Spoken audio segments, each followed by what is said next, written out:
ఓం నారాయణం నమస్కృత్య నరం చైవ నరోత్తమం దేవీం సరస్వతీం వ్యాసం తతో జయముదీరయత్. నారాయణునికి, నరునికి, భారతికి, వ్యాసుల వారికి నమస్కరించి భారతం కానీ, భగవద్గీత కానీ, భాగవతం కానీ చెప్పుకోవాలనే సంప్రదాయాన్ని అనుసరించి గీతా సందేశాన్ని వివరించుకుంటున్నాం. మహాభారతంలో గీత ప్రాదుర్భావం ఎలా, భారతంలో గీతకు ఉన్నటువంటి స్థానం ఏంటి? నిజంగానే 18 పర్వాల మహాభారతంలో యుద్ధం ప్రారంభమైన సందర్భంలో భీష్మ పర్వంలో ప్రారంభంలోనే గీతాబోధ ఉంటుంది. ఆ గీతాబోధ ప్రారంభంలో ఉన్నటువంటి ఆ గీతాబోధ అర్జునునికి శ్రీకృష్ణ పరమాత్మ చేసినటువంటిది. అయితే భారతం ఎన్ని గుణాలు కలిగి ఉందో భగవద్గీతలో కూడా అన్ని గుణాలు ఉన్నాయి. భారతం ఇన్ని గుణాలు కలిగి ఉందని మనకు ఎలా తెలుస్తుంది? ఆదికవి నన్నయ్య భట్టు ధర్మతత్వజ్ఞులు ధర్మశాస్త్రంబని, అధ్యాత్మ విధులు వేదాంతమనియు, నీతి విచక్షణుల్ నీతి శాస్త్రంబని, కవి వృషభులు మహాకావ్యమనియు, లాక్షణికులు సర్వలక్ష్య సంగ్రహమని, ఐతిహాసికులు ఇతిహాసమనియు, పరమ పౌరాణికుల్ బహుపురాణ సముచ్చయంబని మహిగొనియాడుచుండా, వివిధ వేద తత్వవేది వేదవ్యాసుడు, ఆదిముని పరాశరాత్మజుండు విష్ణు సన్నిభుండు, విశ్వజనీనమై పరగుచుండజేస భారతంబు. భారతం ఒక ధర్మశాస్త్రం, భారతం ఒక నీతి శాస్త్రం, భారతం ఒక వేదాంత శాస్త్రం, భారతం సర్వలక్ష్య సంగ్రహం, భారతం ఒక ఇతిహాసం, భారతం ఒక మహాకావ్యం, ఇది బహుపురాణ సముచ్చయం అని ఈ విధంగా మహాభారతాన్ని వ్యాసుల వారి మార్గంలో ఆదికవి నన్నయ్య భట్టు చెప్తాడు. మరి అందులో ఉన్న భగవద్గీత ఒక్కసారి మనం ఆలోచించినట్టయితే భారతానికి ఎన్ని లక్షణాలు, ఎన్ని గుణాలు ఉన్నాయో, కథాత్మకంగా మహాకావ్యం అనే భారతాన్ని మనం అన్నా, భగవద్గీత కూడా వాక్యం రసాత్మకం కావ్యం అంటే ప్రతి వాక్యం కావ్యం కిందగానే మనము పరిశీలించే అవకాశం ఉంది. కానీ ఒక్కొక్కటిగా మనం ఆలోచిస్తే మహాభారతం ధర్మశాస్త్రం, భగవద్గీత ధర్మశాస్త్రం.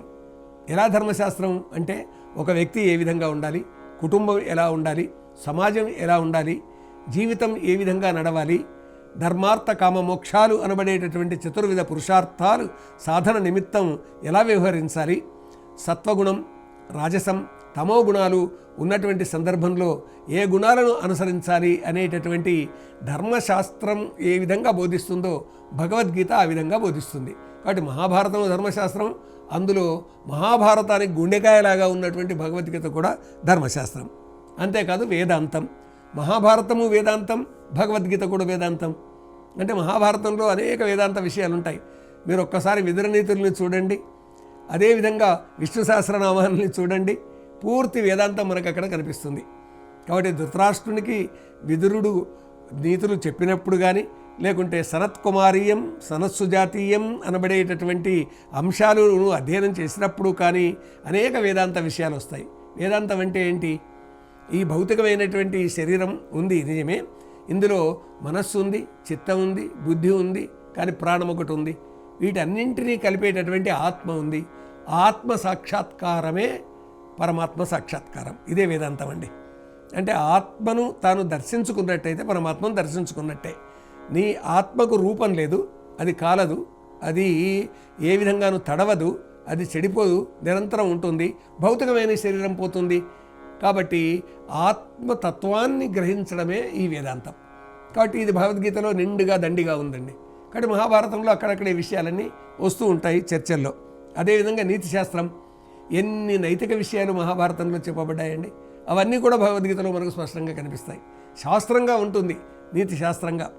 ఎలాగా ఆత్మ అంటే ఏమిటిది, ఈ వ్యక్తి అంటే ఏంటిది, ధైర్యం అంటే ఏంటిది, సుగుణాలంటే ఏమిటివి, ఆసురీ గుణాలు అంటే ఏమిటిది అనేటటువంటి అనేక అంశాలు ఇందులో చెప్పబడతాయి. అలా చెప్పబడ్డటువంటి అంశాలన్నీ కూడా భగవద్గీతను నీతి శాస్త్రంగా మనకు దర్శనం చేయిస్తున్నాయి. అంటే మహాభారతం నీతి శాస్త్రం, భగవద్గీత నీతి శాస్త్రం. మహాకావ్యం బృహత్కావ్యం కాబట్టి భగవద్గీత చిన్నది కాబట్టి కాదు అని అనుకోవచ్చు. కానీ వాక్యము ఒక్కటే అయినా సరే కావ్యం అవుతుంది అని కదా ఆలంకారికులు చెప్పింది. ఆ విధంగా కూడా భగవద్గీత కావ్యం కిందకి వస్తుంది. అంతేకాకుండా బహుపురాణ సముచ్చయం, మహాభారతం అనేక పురాణాలు ఉన్నది. ఇందులో కూడా మనం ఒక్కసారి అధ్యయనం చేస్తే విభూతి యోగంలో ఉన్నటువంటి అనేక అంశాలను, అదేవిధంగా మనకు విశ్వరూప సందర్శన యుగంలో ఉన్నటువంటి భగవంతుని యొక్క దివ్య రూపాలను, వాటికి ఉన్నటువంటి కథలను, గాథలను మనం ఒక్కసారిగా తెలుసుకుంటే ఎన్ని పురాణాలు కలిపి ఈ భగవద్గీతలో భగవంతుని యొక్క రూపాన్ని మనకు ఏ విధంగా చూపించారు అనేది అప్పుడు అర్థమవుతుంది.